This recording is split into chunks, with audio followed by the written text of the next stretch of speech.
যে বয়সে স্কুলে যাওয়ার কথা সেই বয়সেই পরিবারের দায়িত্ব কাঁধে নিয়েছে কুড়িগ্রামের ৮ বছরের হৃদয় চন্দ্র সরকার। উলিপুর উপজেলার গুনাইগাছি ইউনিয়নের নাগদহ গ্রামের এই শিশুই এখন ৬ সদস্যের পরিবারের ভরসা। বাবা ও ভাইসহ পরিবারের ৩ জন শারীরিক প্রতিবন্ধী, তাই সংসারে হাল ধরতে মোটরসাইকেল গ্যারেজে কাজ করছে হৃদয়। আমার বাবা হলো ফ্যাক্টরিতে কাজ করে, তবে আমার মা হলো পাশের বাড়ি থেকে কোনো কাম ডাউন করে রেখে চাইল আনি তাই আন্দাজ করি, তাই আমরা খাই।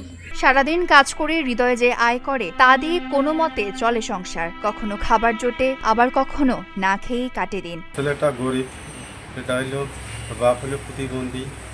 ছেলেটা আমার এখানে কাজ করে, যে 2-4 পয়সা আয়গার করে, এই টাকা দিয়ে সংসার চলে। হৃদয়ের বাবা সুশান্ত কুমারও শারীরিক প্রতিবন্ধী। শারীরিক সীমাবদ্ধতার কারণে নিয়মিত কাজ করতে পারেন না। স্ত্রী শিখারানী বিভিন্ন বাড়িতে কাজ করে সংসারে সহায়তা করেন। বেটা দোকান খাটে কিছু টাকা সংসারের মধ্যে আনিয়ে ওই দিয়ে ট্রাক্টর করে সংসারটা মধ্যে চলবার রাখছি। আমিও না কোনো দিন করে মাসের বাড়ি হিসাব দেয়, 200 চাউল দেয়, তাকে আনিয়ে বাচ্চা কষাক না খাওয়া বাচ্চা কষাকে আমি খোয়াই। বাচ্চা কষা আমার হলো 7 জন, চলাফেরা করতে পারি না, বুঝছেন? মনে করো কাম কাজ করতে পারি না। এখন মনে করো কীভাবে চলাফেরা করি, এখন আমিও তো কাজকর্ম করে পাইনি, সেরকম পাই না জোরে কাজকর্ম করবে। আর মানুষের দোকানে যাই 10 টাকা কামাই করবে, 10 টাকা কামাই করবে গেলে তো আমার অনেক কিছু করা লাগে, সেটা তো আমি পাই না। এখন মনে করো দেয়, মনে করো দেখে না দেখি এখন করে কী করে, এই ছেলেটা তো করবে তো পায় না, কোনো কর্ম করবে পায় না। এখন ওই জন্যে তারা মন খুশি করি দেয় আমাকে কিছু, এই নিয়ে আমি আসি চলাফেরা করি। RICL TMX, যুগের পর যুগ স্থাপনা থাকে মজবুত। সুশান্তর প্রতিবেশী সহযোগিতায় চিলমারির একটি রুটি কারখানায় কাজ করেন, তবে শারীরিক সীমাবদ্ধতার কারণে তার আয়ও সীমিত। মনে ওই বাড়িতে চলতে পারে না, খাইতে পারে না, 4টে বাচ্চা, অভাব খুব।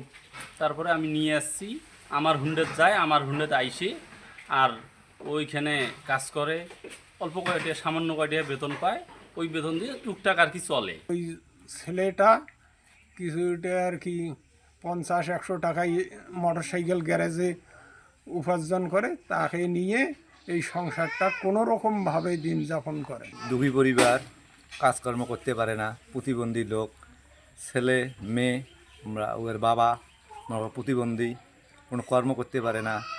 ওর এক বড় ছেলে, সে মনে করেন টাকার অভাবে মনে করেন দোকানে রাখছে মোটরসাইকেলের গ্যারেজে, তা মনে করেন টাকা নাই, পয়সা নাই, এর বাড়ি যায় ওর বাড়ি যায়, মানুষ এখন দিতে চায় না। স্থানীয় জনপ্রতিনিধিও পরিবারটির পাশে সহায়তার প্রয়োজনের কথা জানিয়েছেন। ওদের ফ্যামিলির মধ্যে 6 জন মানুষ, তার মধ্যে 3 জনে প্রতিবন্ধী।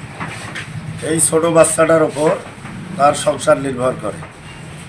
তো আমি মেম্বার হিসেবে আমাদের পরিষদ থেকে যতটুকু সম্ভব হয় তাকে আমরা হেল্প করি আসতেছি তখন থাকি, এবং তার বাড়িতে আমি নিজস্ব টাকা দিয়ে একটা টিউবওয়েল বসে দিয়ে গোড়া টোড়া করে দিছি, সেই টিউবওয়েলের পানি খায়।